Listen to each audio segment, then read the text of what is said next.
जयंत पाटील यांनी काही दिवसांपूर्वीच मुख्यमंत्री देवेंद्र फडणवीस आणि उपमुख्यमंत्री एकनाथ शिंदे यांची भेट घेतली होती। यावेळी राजकारणात भयंकर चर्चा झाली। शरद पवारांची राष्ट्रवादी एनडीए मध्ये विलीन होणार किंवा दोन्ही राष्ट्रवादींचं विलीनीकरण होणार अशा अनेक चर्चांना उधाण आलं होतं। जाणून घेऊया या भेटीमागचं नक्की कारण काय होतं।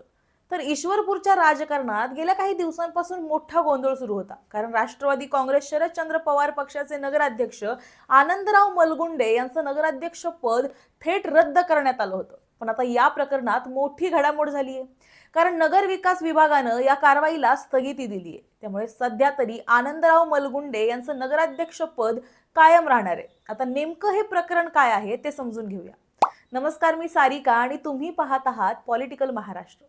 तर काही दिवसांपूर्वी सांगलीचे जिल्हाधिकारी मैनाक घोष यांनी आनंदराव मलगुंडे यांच्यावर अपात्रतेची कारवाई केली होती। त्यांच्यासोबत त्यांचे बंधू आणि नगरसेवक सुनील मलगुंडे यांना सुद्धा अपात्र ठरवण्यात आलं होतं। या निर्णयामुळे ईश्वरपूरच्या राजकारणात मोठी खळबळ उडाली।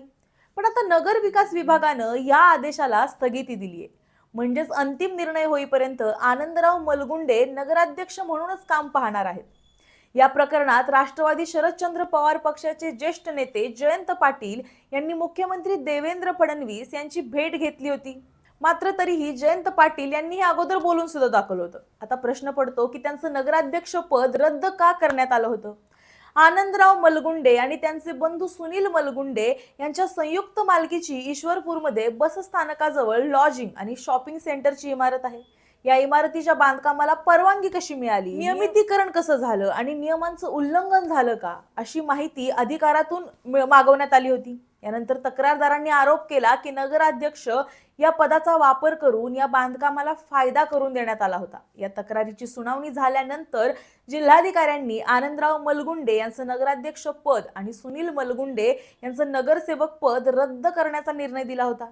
मात्र आता नगर विकास विभागानं त्या आदेशाला स्थगिती दिली आहे। त्यामुळे अंतिम सुनावणी आणि निर्णय होईपर्यंत आनंदराव मलगुंडे नगराध्यक्ष म्हणूनच काम पाहणार आहेत।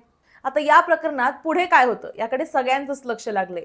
तुर्तास तुम्हाला याबद्दल काय वाटतं हे आम्हाला कमेंटमध्ये नक्की सांगा आणि अशाच व्हिडिओसाठी पाहत रहा पॉलिटिकल महाराष्ट्र।